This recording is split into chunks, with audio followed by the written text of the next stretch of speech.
Hi everyone, thank you for clicking on today's video. It's December daily day 13 and I'm doing some free motion embroidery today. Now I've already got these pieces prepped, so I've cut 3 small squares and some bigger rectangle shapes and I've put some heat and bond on the backs, and I'm going to use this holly leaf die to cut out 3 holly leaves, and then I will cut out some berries from the middle, from the small 3 squares that I've cut out. The idea of this is I've been making something today using free motion embroidery and hand embroidery and a few other little techniques, but I can't put a photo of what I've been doing in my journal because it's a Christmas present, so I don't want the person to see it. So I thought, well, I'll just whip up a quick little piece to go in my journal, so that's what I'm doing here. So the circle, you can kind of vaguely see on the back here, there is a circle. I use my circle punch just to kind of punch into that backing sheet to give me a guideline to cut round. So I'm holding all 3 squares together, you can see there, just to give me approximately the same 3 circles. And just trying to do that as neat as possible. It definitely doesn't have to be perfect. And when you're doing heat and bond, I don't know if you know, I didn't know. I cut out all my fabric pieces, laid them down, and heat and bond makes it so much easier. Of course you can pin things into place, but the heat and bond just makes life so much easier because it's all stuck down and you can just get on with the embroidery on the machine without anything lifting or snagging on the needle. So yeah, but you want to do your pieces, so I've covered these pieces in heat and bond. As I said earlier when I was doing it, I was trying to cut the pieces out and then add the heat and bond. Oh, it just took twice as long than it needed to. So I'm laying these on a piece of backing fabric, just a random piece of fabric that I've got, and I'm getting them in the shape that I want them. Now I've been and ironed them, so I stuck them all down, took all the backing off, laid them how I want them, and I just ran the iron over them to stick them down in place. And so begins the embossing. Embossing, God, where am I? The sewing. So this is a free motion foot. To do free motion embroidery you will need one of these feet.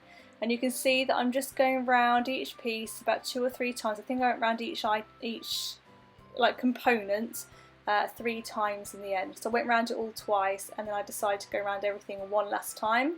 And you can travel with the stitching, it doesn't have to be perfect. I think the messier the better, the overlapping lines, nothing straight, and you can just, feed it through. Oh, my head keeps getting in the way because I'm trying to see it really well. I mean, I'm definitely not a professional at this. This is a new technique to me. The thing that I've made for Christmas is actually turning out really well, so I'm really happy with it.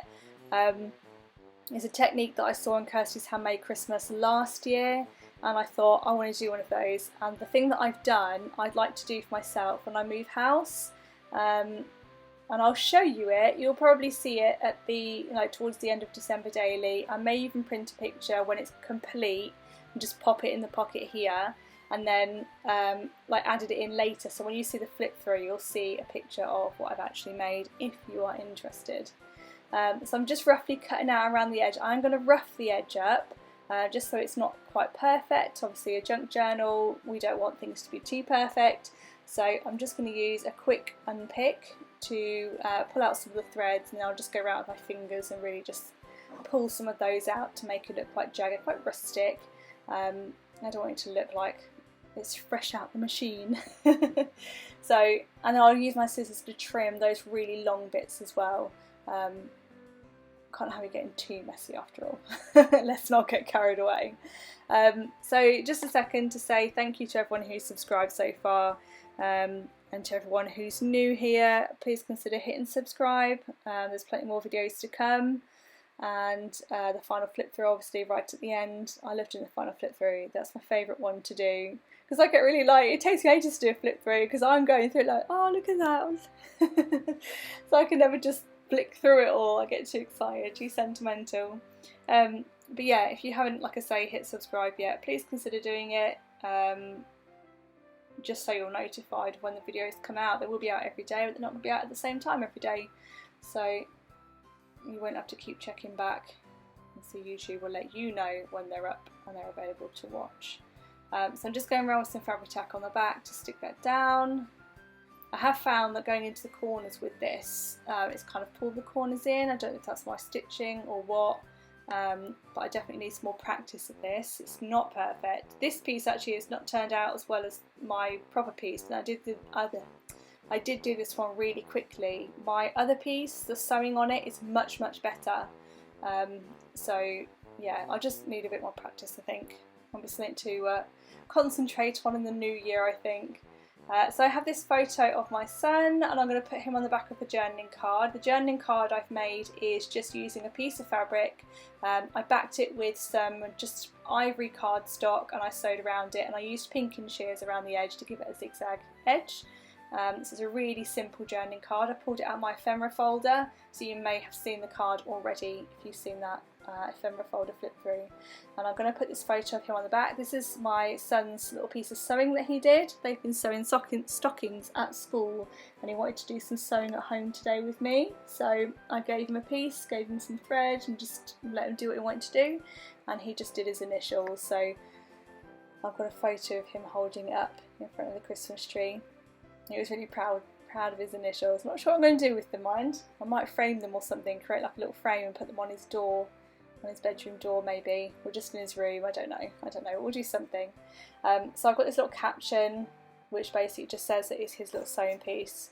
So my phone's going off. I put a photo of my holly on my craft group.